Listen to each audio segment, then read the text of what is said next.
इसका मेन उद्देश्य क्या है सर? आगामी विधानसभा 2025 में आने वाले हैं, उसको लेकर रखी गई है, उनके बारे में थोड़ा बताएं। जैसा कि हमारे प्रदेश के महासचिव महोदय ने बताया, हमारे जिला अध्यक्ष महोदय ने बताया, आज दो एजेंडा पर ये मीटिंग रखी गई है। पहला एजेंडा तो संगठन हमारा विस्तार कैसे हो, गांव-गांव तक, पंचायत तक और बूथ स्तर तक हमारा संगठन कैसे पहुंच जाए, उसकी तैयारी की यह मीटिंग है।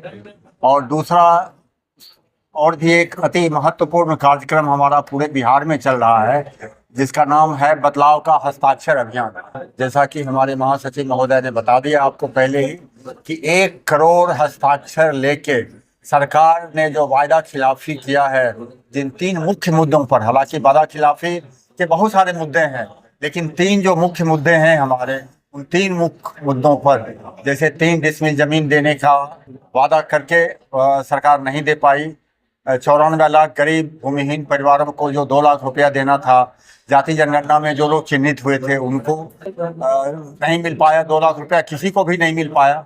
और साथ में जो सर्वे में इतना बड़ा घोटाला हो रहा है, सर्वे के नाम पर बिना किसी ठोस पॉलिसी बनाए हुए, तो उस सरकार की यह जो विफलता है उसके विरोध में तो ये बदलाव का हस्ताक्षर अभियान एक बहुत ही महत्वपूर्ण, अति महत्वपूर्ण कार्यक्रम है जो पूरे बिहार में चल रहा है।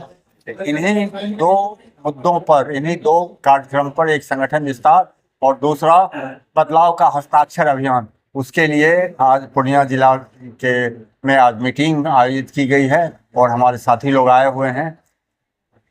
सर, ऐसे में प्रशांत किशोर जी बिहार बदलाव यात्रा के तहत पूरे बिहार का यात्रा कर रहे हैं जी। यात्रा का उद्देश्य क्या रहेगा और जनता में क्या मैसेज जाएगा सर?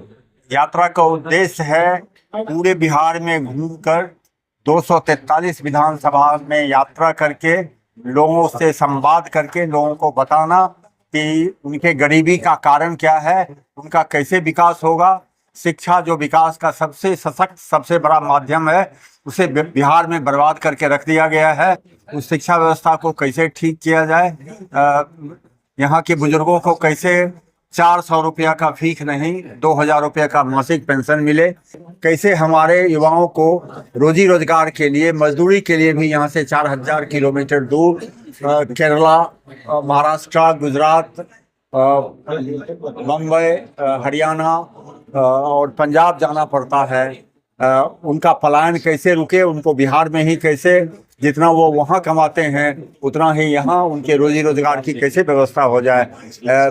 इन्हीं सब मुद्दों पर प्रशांत किशोर जी जनता को जागरूक कर रहे हैं। पिछले 2 साल से पहले लगातार 5000 गांवों में वो जा चुके हैं और अब जो स्थिति है, जो हम लोग देख रहे हैं कि अब जहां भी मीटिंग हो रही है, कम से कम जो भीड़ जुटती है वो 10,000, कम से कम 10,000। खगड़िया और बेगूसराय की मीटिंग जो हमने भी अटेंड किया था, लोगों ने देखा है। तो लगातार जितना दिन इलेक्शन नज़दीक आते जा रहा है, लोगों की भीड़ बढ़ती चली जा रही है। लोग उनको सुनने के लिए व्याकुल रहते हैं, घंटों इस भयंकर गर्मी में इंतजार करते हैं और जब प्रशांत किशोर जी आते हैं तो उनके साथ वो संवाद करते हैं मात्र 15 से 20 मिनट, और उसी में उनको समझ में आ जाता है कि ये इतने दिनों से आज़ादी के बाद क्यों ठगे जा रहे हैं और कैसे उनकी गरीबी दूर होगी, कैसे उनका विकास होगा, कैसे उनके बच्चों को शिक्षा मिलेगा, कैसे जो हमारे बच्चे पलायन कर गए हैं उनको कैसे वापस लाया जाएगा। तो यही पदयात्रा का मुख्य, प्रशांत जी के पदयात्रा का मुख्य उद्देश्य जनता को जागरूक करना है, जनता को बिहार के बदलाव के लिए तैयार करना है और वो काम हो रहा है। मेरा नाम है RN सिंह, मैं जन स्वराज निर्वाचन, केंद्रीय निर्वाचन कमेटी का संयोजक हूँ।